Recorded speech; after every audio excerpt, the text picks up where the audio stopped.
es individual, Sí. pero hay algunas características para que un acosador se fije en estos niños, digamos, son niños tímidos, son niños de pocos amigos. Generalmente, ¿cómo es la víctima?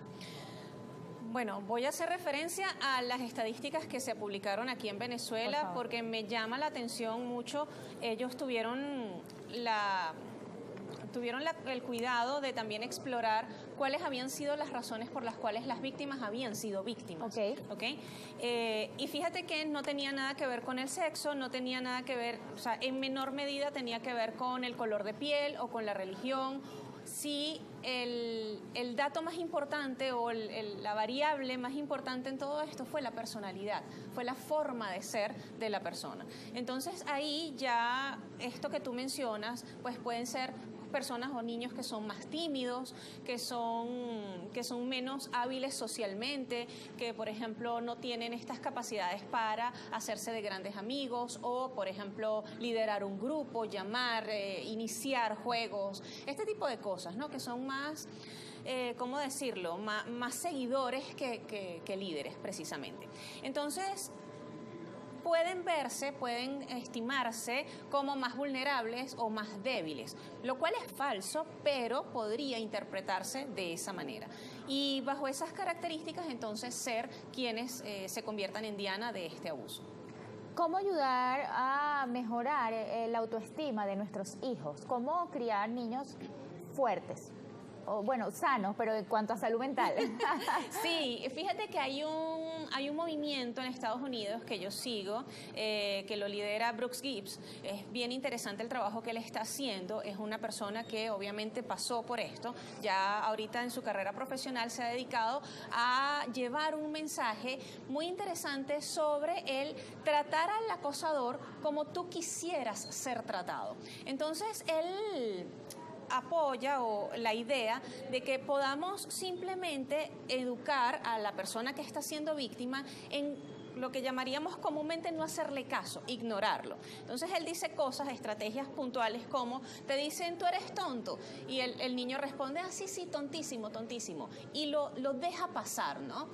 Si te pones a ver, la verdad es que esto no es más que un entrenamiento en un autoconcepto muy, muy fuerte de parte del niño, una autovaloración muy clara. Es decir, yo sé que yo no soy un tonto, entonces no importa que alguien quiera venir a decírmelo porque no tiene ningún sentido para mí. Por supuesto que esto implica una crianza y una autoafirmación de parte del niño desde el entorno, desde sus padres, desde muy temprana edad, para que él tenga estas habilidades. También la educación en habilidades sociales, en poder ser líderes positivos, de lo que hablábamos hace un rato respecto al acosador, pero es que también quien recibe el acoso puede convertirse en un líder positivo.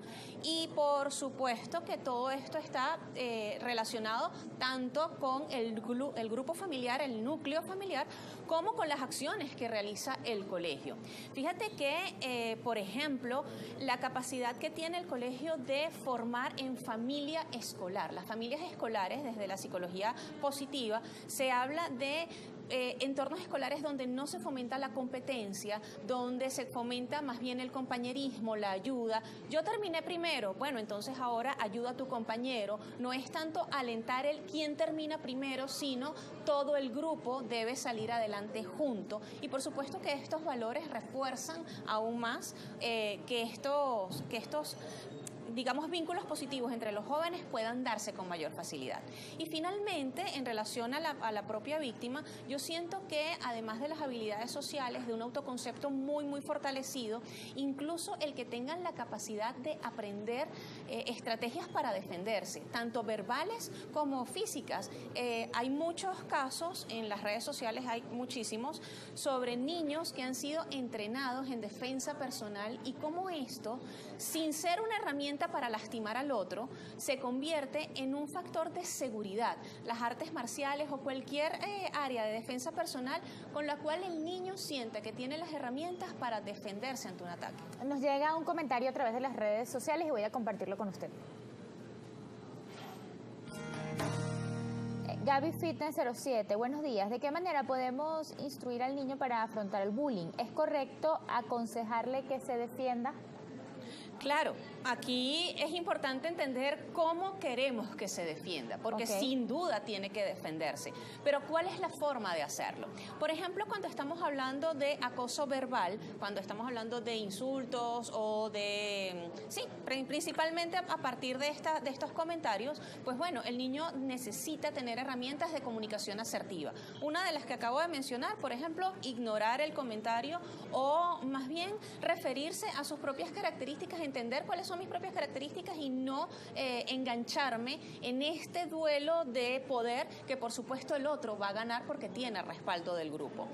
Pero cuando hablamos de violencia física, ¿okay?, que es otra forma de bullying, exacto, pues por supuesto que aquí es importante que el niño acuda a un adulto. Más que enfrentarse al acosador, siento que el poder saber identificar adultos de confianza a los cuales ellos pueden recurrir va a evitar que esto escale en mayor medida. Gracias por acompañarnos hoy. Por favor, díganos dónde podemos encontrarla. En mis redes me consiguen como psicoformando.com.